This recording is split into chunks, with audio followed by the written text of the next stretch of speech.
hay que pagar.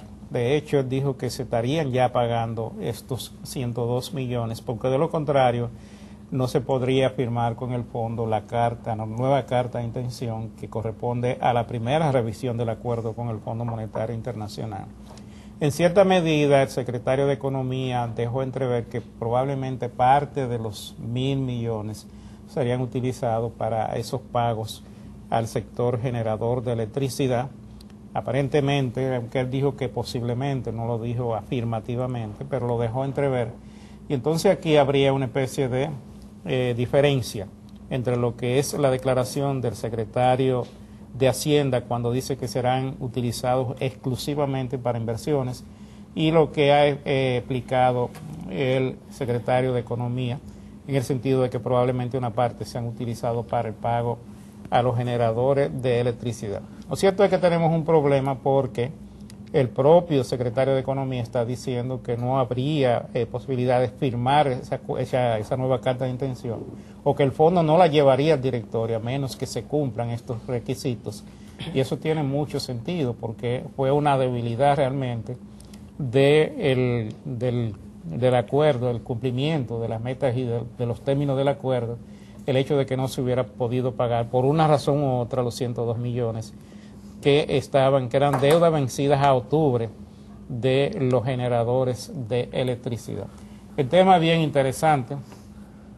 Habría que ver cómo todo esto, porque para mí, yo estoy seguro de que estas medidas del gobierno y estas propuestas del gobierno y estas acciones del gobierno en términos de la emisión de los bonos soberanos y la prontitud con que se hizo en el Congreso, no se hubiera hecho si no hay una discusión previa con el Fondo Monetario Internacional, y da la impresión de lo que se ha hecho es una reestructuración interna que en el tope del presupuesto no altere lo que es el financiamiento. Eso es lo que uno puede apreciar de estas acciones del gobierno. De todas maneras, volvemos al tema político. Aquí lo que están los políticos criticando es el hecho de que el gobierno tenga acceso a fondos, porque según su parecer, lo que el gobierno va a hacer con estos fondos es en cierta medida utilizarlos a su favor, aunque sea para hacer las inversiones, pero que le dé una rentabilidad desde el punto de vista político. Y eso siempre ocurre. Pero Luis, tú sabes que son los mismos que estarían criticando si no se hubiese tenido el acceso a esos fondos. Exacto. Que son los mismos que estaban criticando precisamente que no se haya firmado más temprano con el Fondo Monetario Internacional. Ahora, lo que creo que es importante, como muy bien lo planteaste, parece, por lo que entendimos, que hay una recomposición en la forma del financiamiento del presupuesto del 2010, pero que eso yo creo se necesita transparentar para aclararlo y tranquilizarlo, porque hasta el momento lo que ha sido publicado, y ahí estamos tomando como documento fuente la ley de presupuesto, que es un documento disponible en el internet, y lo que es el documento del Fondo Monetario Internacional, que nos dice ahí para el año 2010, porque hay una proyección para 2010, 2011, 2012, que es interesante, dicho de paso, porque eso no se ha hablado mucho, la proyección 2011 y 2012. Está previsto en ambos documentos, fondo y presupuesto, la emisión de un bono global, como lo llaman, pero un bono soberano, por $600 millones en el primer trimestre del año, según el calendario del fondo, dentro de un programa que contemplaba, según el Fondo Monetario Internacional, 2.576 millones de dólares, y según el presupuesto aprobado por la Cámara de Diputados y el Senado, 3.056 millones de dólares. O sea, ya es importante entender esto, que dentro del presupuesto aprobado, que incluye 600 millones de dólares de bono soberano, hay 480 millones de dólares más que en el acuerdo con el fondo. Eso es para el año 2010. Por eso para mí es muy importante saber si hay 1.000 millones de bonos soberanos ahora en vez de 600, yo aspiraría a ver que otros de las líneas de financiamiento que hay en el presupuesto, como el caso, por ejemplo, de recursos internos, que tienen 921 millones de dólares, probablemente tener una diferencia para que el total siga siendo 3.056 millones. Porque si el total sube, aunque sea por $1.000, Entonces ahí sí podemos empezar a preocuparnos porque significaría que entonces ya necesitamos buscar más financiamiento que lo que hay en el presupuesto. Ahora, en el 2011 sí está contemplado dentro de la proyección a 3 años otra emisión de $500 millones el año que viene y otra en el 2012, aunque en la proyección con el fondo, ahí en esta misma línea hay 0 para el 2011 y 0 para el 2012. Por eso me parece fundamental ver qué va a pasar ahora con este nuevo documento que se tiene que firmar con el fondo, a ver realmente cómo va a quedar este asunto, independientemente de cómo y en qué se va a gastar.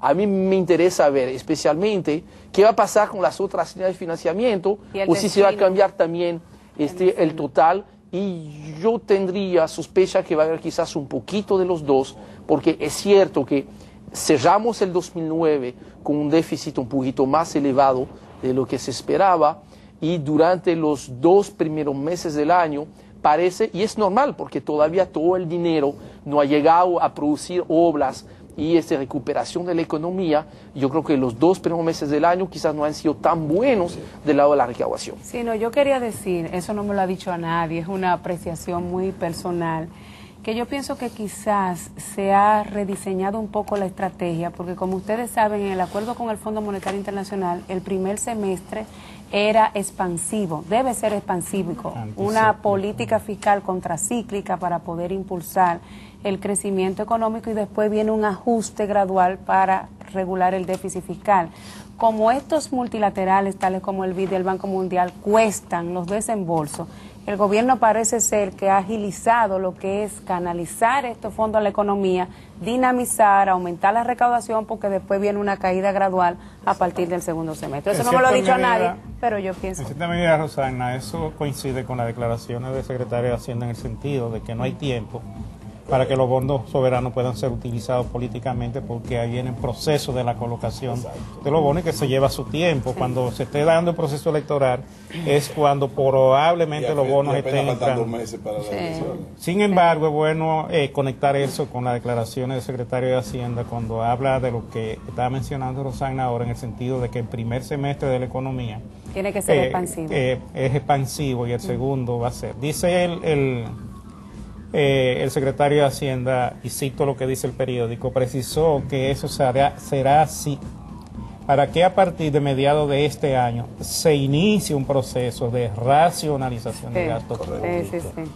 Esta idea de racionalización del gasto público, lo que uno puede interpretar, bueno, el gasto corriente va a ser constreñido, pero el gasto de inversiones continuará y probablemente los fondos de pensiones sirvan de base. La colocación de los bonos sirvan de base para poder mantener los gastos de inversiones, porque de lo contrario entonces la economía no cumpliría la meta de crecimiento que se está previendo para este año. Rápidamente, a los amigos televidentes, que no se desesperen con el asunto del sistema energético. Lo que tenemos que estar tranquilos los usuarios es que en la CDEE los fondos se están manejando sin politiquería. Simplemente. Y se está trabajando. La mejoría tiene que ser a largo plazo, siempre lo hemos dicho aquí. Don Celso Marancino no tiene una varita mágica. Sin embargo, lo está administrando con mucha honestidad y sin politiquería. Así es. Buenas noches. Nos están ya votando de Jaime.